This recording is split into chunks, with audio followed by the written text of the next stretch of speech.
Assalamualaikum warahmatullahi wabarakatuh. Welcome back to Cispi Channel Sharing and Learning. Salam dan bahagia buat teman-teman semuanya.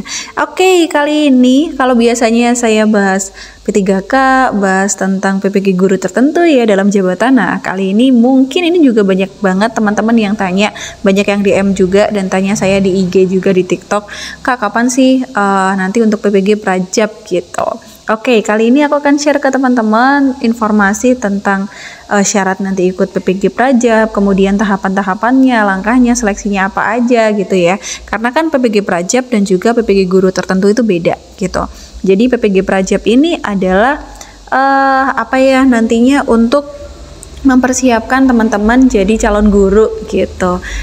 Untuk jadi calon guru ya gitulah. Karena nanti untuk kedepannya seleksi P3K, jadi teman-teman yang akan atau ingin jadi guru dan ikut nanti seleksi P3K, yang bisa ikutan itu hanyalah dari lulusan PPG Prajabatan. Nah makanya buat teman-teman lulusan S1 yang memang pengen jadi guru, nantinya bisa ikut PPG Prajab di tahun 2025 ini ya. Kalau di tahun 2024 kemarin itu mulainya PPG Prajab itu di sekitar bulan Maret. Nah ini kita tunggu aja, belum ada informasi resmi ini dari pemerintah. Yang sudah ada info adalah PPG guru tertentu ya, nanti di bulan Mei sampai dengan Juni gitu pelaksanaan.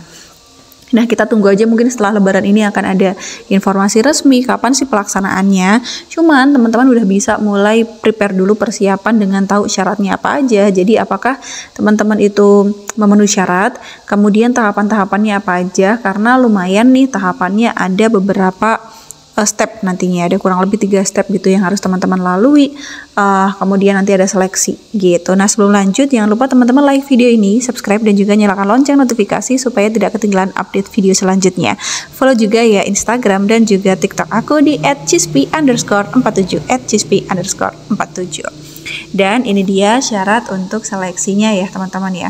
Tentunya teman-teman adalah WNI dan teman-teman tidak boleh terdaftar sebagai guru maupun kepala sekolah di Dapodik. Kalau teman-teman terdaftar di Dapodik maka ya harus dikeluarkan terlebih dahulu ya. Padahal kalau udah keluar ya sulit untuk bisa masuk. Jadi memang kalau mau ikut Prajab ya yang bukan guru gitu, bukan honorer. Jadi ya teman-teman yang di luar dari Dapodik gitu. Kemudian ini ada maksimal umurnya di 32 tahun pada 31 Desember di tahun pendaftaran. Jadi kalau tahun 2025, 31 Desember 2025 itu maksimal 32 tahun gitu. Kemudian minimal teman-teman S1 atau D4 ya. Dan punya IPK minimal 3,0. Insya Allah masih bisa ya 3,0 ya. Nanti teman-teman buat surat keterangan sehat jasmani rohani, surat keterangan berkelakuan baik, ini di kantor polisi ya, Polres ya atau Polsek sih. Kemudian ada surat bebas narkotika, psikotropika dan juga adiktif ya, bebas nafsa. Nanti ada juga fakta integritas yang harus teman-teman tanda tangani. Dan ini dia syaratnya gitu, teman-teman lihat dulu apakah memenuhi. Kalau ini sudah memenuhi, nantinya jadi teman-teman IPK-nya sudah memenuhi, kemudian kualifikasi akademik juga sudah memenuhi, umurnya juga memenuhi, tidak terdaftar di Dapodik, teman-teman WNI juga. Nantinya lanjut akan mengikuti tahapan seleksi, yakni dimulai dari seleksi administrasi terlebih dahulu, kemudian yang kedua ada tes atau seleksi substantif, dan yang terakhir adalah tes atau seleksi wawancara. Nah, seperti apa sih tahapan seleksi dari ketiga seleksi tersebut, baik itu administrasi, substantif, maupun wawancara. Oh ya, sedikit informasi buat teman-teman yang nanti ikut perkuliahan PPG Prajab, itu kurang lebih akan dilaksanakan selama 1 tahun gitu. Dan biayanya free, gratis, tidak dipungut biaya apapun. Jadi ini teman-teman dapat beasiswa dari pemerintah untuk semacam SPP-nya gitu ya, kurang lebih 17 juta lah dalam 1 tahun.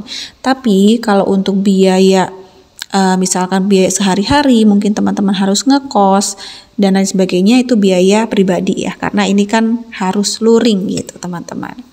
Nah, lanjut ya, seleksi yang berikutnya adalah seleksi administrasi. Nanti saat seleksi administrasi itu ada teman-teman pengisi informasi umum, kemudian ada biodata kemahasiswaan dari teman-teman, bidang PPG yang akan diambil itu apa, kemudian teman-teman punya pengalaman mengikuti pelatihan, pengalaman berorganisasi misalkan di masyarakat ataupun di perkuliahan gitu ya, pengalaman menjadi sukarelawan, teman-teman punya pengalaman melatih atau semacam mengorganisasi orang lain gitu, meningkatkan keterampilan dari orang lain, teman-teman punya hobi, nomor kontak darurat, dokumen penting, dan yang terakhir adalah teman-teman menuliskan esai. Jadi nanti akan mengisi esai, di mana di situ ada pertanyaan-pertanyaan yang teman-teman jawab secara esai gitu ya, berarti dalam kalimat-kalimat yang panjang, yang lengkap kayak gitu. Nah, ini nanti pasti pengalaman-pengalaman tersebut dibuktikan biasanya dengan sertifikat-sertifikat atau kayak ya pengakuan gitu yang membuktikan kalau teman-teman itu punya pengalaman ikut pelatihan, misalkan pernah ikut diklat apa, pasti kan ada sertifikatnya. Punya pengalaman berorganisasi. Organisasi bisa di mana aja, tapi paling bagus kalau misalkan itu bisa menyesuaikan dengan bidang PPG-nya dan seterusnya. Jadi kumpulin ya teman-teman ya. Next adalah seleksi substantif. Ini nanti teman-teman akan ada 3 tes kemampuan gitu, yakni dimulai dari tes kemampuan dasar literasi, kemudian tes kemampuan dasar numerasi, ya jadi kayak anak-anak ANBK gitu ya, dan nanti ada tes konten, atau tes konten itu semacam tes profesional, mapel profesional gitu, sesuai dengan bidang studi yang dipilih. Jadi teman-teman kalau bidang studinya misalkan guru bahasa Indonesia, maka ya tes konten berarti tes profesional sesuai dengan ya bidang studi tadi apa, bahasa Indonesia gitu. Kalau matematika ya matematika gitu, jadi menyesuaikan aja dengan profesional dari teman-teman itu. Jadi bisa mulai dari sekarang latihan, belajar kaitannya dengan literasi, numerasi, kemudian profesional atau konten dari bidang studi teman-teman itu apa sih yang akan dipilih. Boleh juga sambil cek ketersediaan bidang studi dari PPG-nya teman-teman itu ya. Kira-kira saya bidang studi akuntansi ada nggak gitu.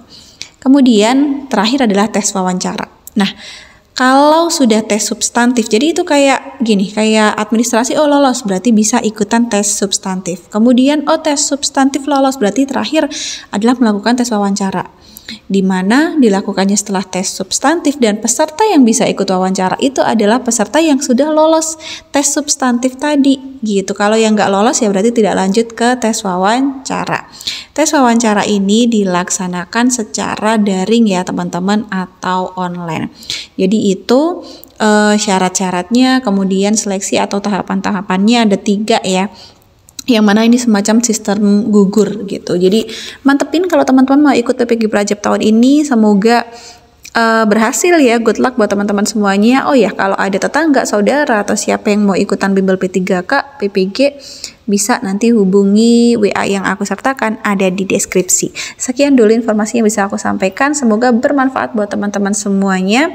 Sampai jumpa di video selanjutnya. Salam Cispi Channel Sharing and Learning. Wassalamualaikum warahmatullahi wabarakatuh. See ya.